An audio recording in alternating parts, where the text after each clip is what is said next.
உள்ளே போயாகிவிட்டது. அங்கே சன்னதியில் பழனி ஆண்டவருக்கு அபிஷேகம் பண்ணுறதுக்காக பால் சொம்பை தூக்கினார்கள். அப்படி தூக்கின அதே நேரம் அங்கிருந்து அர்ச்சகருக்கு ஆவேசம், சுவாமி வந்தது. சோனி அல்ட்ரா 10 ஸ்பீக்கர் இப்போது உங்கள் சத்யாவில். இப்போவே புக் பண்ணி 6000 ரூபாய் கேஷ்பேக் பெறுங்க. இந்த படத்தையா வச்சிருக்க? பழனி ஆண்டவன் படத்தை நீ வீட்டில் வச்சுருந்தேன்னா அவரை மாதிரியே உன் வீட்டையும் மொட்டையாக்கிடுவான். பழனி ஆண்டவன் விக்கிரகம் அங்கே மொட்டையாக இல்லை, ஒன்மி குடுமி அழகும்னு ஸ்தலபுராணம் சொல்கிறது. அடியவர் இச்சையில் எவை எவை உற்றன அவை தருவித்தருள் பெருமாளே அருணகிரிநாதர் எழுதி வச்சிருக்காரு திருப்புகழில். Step into the world of redefined elegance with Vivo V40e. Buy now. ஸ்ரீகுமரனின் காதலி திருவிழா அக்டோபர் 18 முதல். நேயர்களுக்கு அன்பு வணக்கங்கள். முருகனின் திருவிளையாடல்ங்கிற தலைப்பில் பல அபூர்வமான தகவல்களை நாம் அனுபவிக்கப் போகின்றோம். பழனி மலைன்னு சொல்கிறோம் இல்லையா, அங்கே முருகப்பெருமான் திருக்கோவில். இதை ஆரம்பிக்கும் பொழுது நேயர்களுக்கு ஒரு பணிவான வேண்டுகோள், தெரியுதா?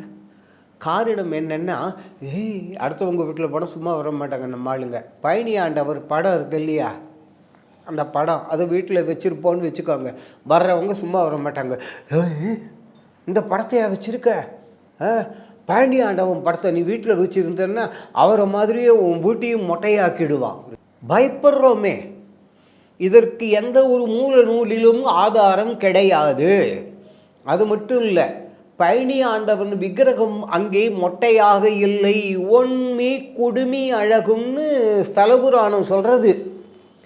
1962 வருடம் காஞ்சி மகா சுவாமிகள்கிட்ட இது நடராஜன் விக்கிரகம், அப்புறம் அந்த புல்லாங்குழல் கிருஷ்ணன் விக்கிரகம்லாம் வீட்டில் வச்சுருந்தா அப்படி இப்படி ஆயிடுமான போது அதை மறுத்தார் காஞ்சி மகா சுவாமிகள். தாராளமாக பழனி ஆண்டவன் படத்தை வச்சுக்கலாம், நடராஜர் படத்தை வச்சுக்கலாம், புல்லாங்குழல் கிருஷ்ணன் படத்தை வச்சுக்கலாம் அப்படின்னு அவர் விரிவாகவே சொன்னார். ஆகவே பழனி என்றவுடன் அப்படி ஏதான அப்படின்னு நினச்சிக்கிண்டு பயப்படாதீர்கள். நடந்த வரலாறுகள். இந்த பழனிமலை அடிவாரம் இருக்கு இல்லையா, அங்கேருந்து கொஞ்சம் தூரத்தில் அங்கே ஒரு கிராமம். அங்கே கந்தசாமின்னு ஒரு ஏழை. அவருக்கு இந்த கால் கொஞ்சம் சூம்பி போய் கொஞ்சம் ஒரு மாதிரி இப்படி தான் நடப்பார். கேட்கணுமா, உடனே ஊரில் சில பேர் நம்ம ஆளுக்கு தான் பேர் வைக்கிறதுலாம் திறமைசாலிகளாச்சே, நொண்டி கந்தசாமின்னு பேரை வச்சுட்டாங்க. நாம் கந்தசாமி என்றே பார்ப்போம். ஆனால் கந்தசாமி இதை பற்றி கவலையே படலை. நான் என்ன செஞ்சேனோ எது இப்படி ஆகிப்போச்சு, எங்கள் அப்பா முருகப்பெருமான் மலைக்கு மேலே இருக்கார், எனக்கு என்ன கவலை என்று உழைத்தார். அவருக்கு மனைவியாக வந்து வாச்சதும் உத்தமமான பெண்மணி. அவர் தினந்தோறும் பூஜை பண்ணுவார். பூஜை பண்ணும்போது அப்படி பார்ப்பார். அப்படி ஒரு பார்வை பார்த்த உடனே அவர் மனைவி அவங்க ஒரு பசுமாடு வளர்க்குறாங்க. அந்த பசுமாட்டை நேராக கொண்டு நிறுத்துவாங்க. நிறுத்தி பாலை கறப்பா. அந்த பாலை கறந்து அப்படியே முருகப்பெருமானுக்கு நைவேத்தியம் செய்துவிட்டு அதன் பிற்பாடு தான் அது வியாபாரத்துக்கே போகும். அதில் விற்று வர்ற காசை வச்சு ஏதோ செய்து கொண்டிருக்கிறார்கள். அதில் தான் வண்டி ஓடுது குடும்பம். இந்த நேரத்தில் ஒரு நாளைக்கு எப்போ பார்த்தாலும் முருகான்னு தியானத்திலே இருக்கக்கூடிய நம்ம கந்தசாமி அன்னைக்கு பூஜையை பண்ணுறாரு. அவங்க மனைவி மாட்டை கொண்டு நிறுத்தின உடனே பால் கறக்க கையை வச்சா ரத்தமாக வருது. என்ன பண்ணுறது? நடுங்கி போயிட்டா அந்த அம்மா. இவரும், அப்பா முருகப்பெருமானே, ஏதோ நீ கொடுத்த பிச்சை, இந்த ஒரு பசுவாட்டை வைத்து கொண்டு நாங்கள் உன்னை தியானம் செய்து கொண்டு வாழ்ந்து கொண்டிருக்கிறோம். அப்பா என்னடா கொடுமை இது, உங்ககிட்ட விட்டுட்டேன் அப்படின்ட்டு நேராக அவர் பூஜை பண்ணும் பொழுது விபூதி ஒரு இவ்வளோ பெரிய பித்தளை தட்டு இருக்குது, இவ்வளோ பெருசு, கையை பாருங்கள் நல்லா இந்த அளவுக்கு.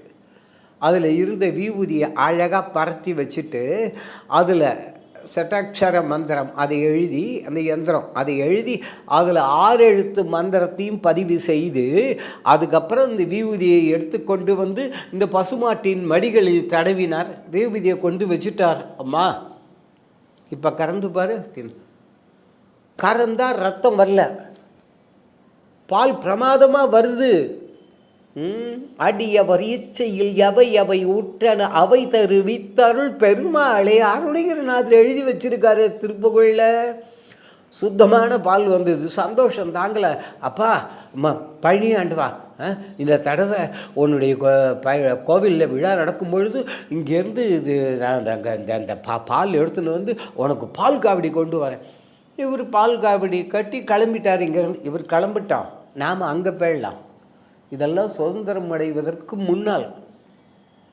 அப்போ அந்த பகுதி முழுவதற்கும் ஒரு தாசில்தார், அந்த பகுதிக்கு கலெக்டர்னு ஒருத்தர் இருப்பார் இல்லையா, கலெக்டர்னு இருப்பார்.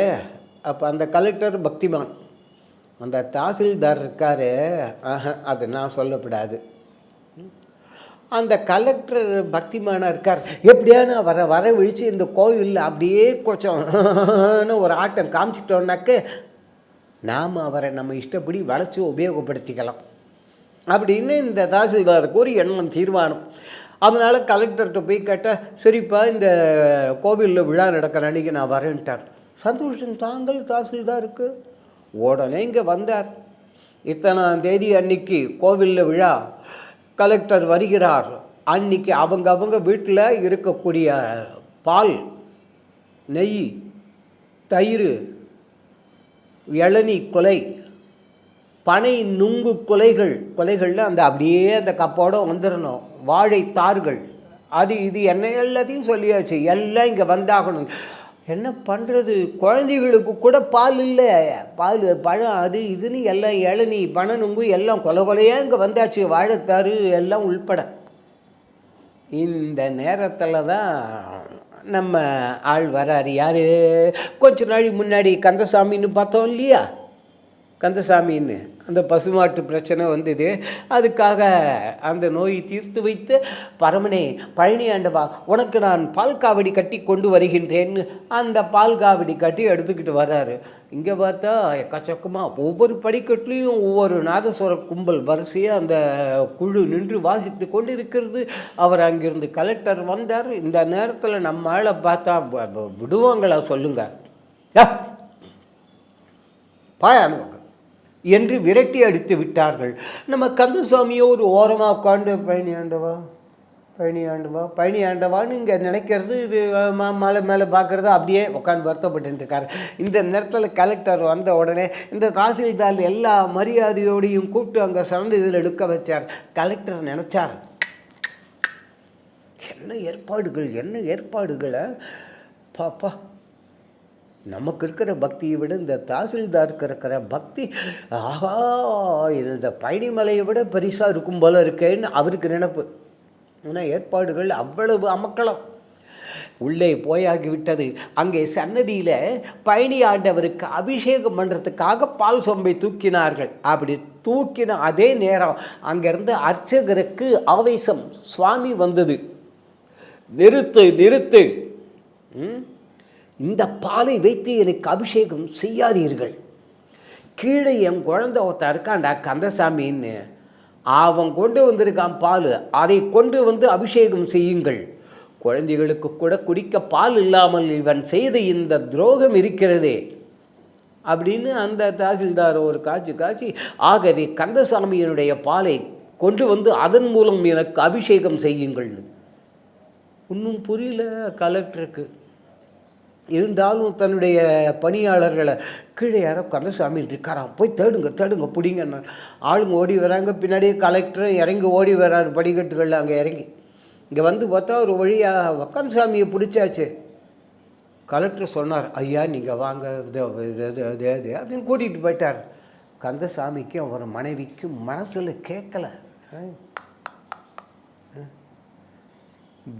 அப்பௌருஷேயம்னு சொல்லுவோம் வேதங்களை.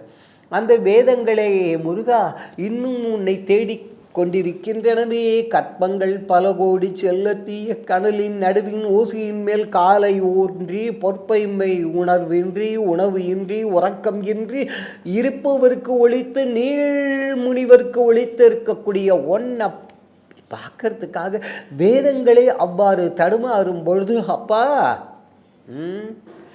என்ன வலுவில் அழைச்சி இவ்வளவு அனுகிரகம் செய்கின்றாயே. மனசு முழுசு இவருக்கு பழனி ஆண்டவர் தியானம்தான். நேராக அங்கே சன்னதியில் கொண்டு போய் நிறுத்தினார்கள். கந்தசாமி கிட்டேருந்து பாலை வாங்க. அந்த பாலை எடுத்து 2 பக்கமும் கட்டியிருக்கிற பாலை எடுத்து அழகாக அங்கே பழனி ஆண்டவனுக்கு அபிஷேகம் செய்தார்கள். அவ்வளவு பேர்களும் மகிழ்ந்தார்கள். இந்த தாசில்தாரை என்ன செய்யணுமோ அவரை கலெக்டர் பார்த்துக்கிட்டோம், அதை நம்ம பார்க்க வேண்டாம். ஆனால் வேண்டத்தக்கது அறிவோயினி வேண்ட முழுதும் தருவோயினி திருமுறைகள் பேசுறது. அடியவர் இச்சையில் எவை எவை உற்றன, எவைனா பன்மை, ஆங்கிலத்தில் ப்ளூரல்னு சொல்கிறோமே அது. எது நினைச்சாலும் சரி எவை எவை உற்றன அவை தருவித்து அருள் பெருமாளே. ஒருவேளை நாம் விரும்புறது இந்த உள்ளூரில் கிடைக்கலன்னு வச்சுக்கோங்க, அது அயல்நாட்டில் இருந்தாலும் சரி, தருவித்து அருள் பெருமாளே தெய்வம் மடித்தற்று தான் முந்துரும் வள்ளுவர் சொல்கிறாரே. அப்படி முருகப்பெருமான் ஒருபோதும் தன் அடியார்களை கைவிட மாட்டார். இது பழனி மலையில் நடந்த ஒரு வரலாறு. அப்படிப்பட்ட அந்த பரம்பொருள் முருகப்பெருமான் நம் எல்லோருடைய உள்ளங்களிலும் இல்லங்களிலும் எழுந்தருளியிருந்து நம் குடும்பங்களில் ஆரோக்கியம், அமைதி, நிம்மதி, ஒற்றுமை என்று சொல்லக்கூடிய அந்த மாபெரும் செல்வங்கள் நான்கினையும் வாரி வழங்க வேண்டுவோம். அப்பரம்பொருள் வழங்கும். சோனி அல்ட்ரா 10 ஸ்பீக்கர் இப்போது உங்கள் சத்யாவில். இப்போவே புக் பண்ணி 6000 ரூபாய் கேஷ்பேக் பெறுங்க. சோனி அல்ட்ரா 10 ஸ்பீக்கர் இப்போது உங்கள் சத்யாவில். இப்போவே புக் பண்ணி 6000 ரூபாய் கேஷ்பேக் பெறுங்க. ஸ்ரீகுமரனின் காதணி திருவிழா அக்டோபர் 18 முதல்.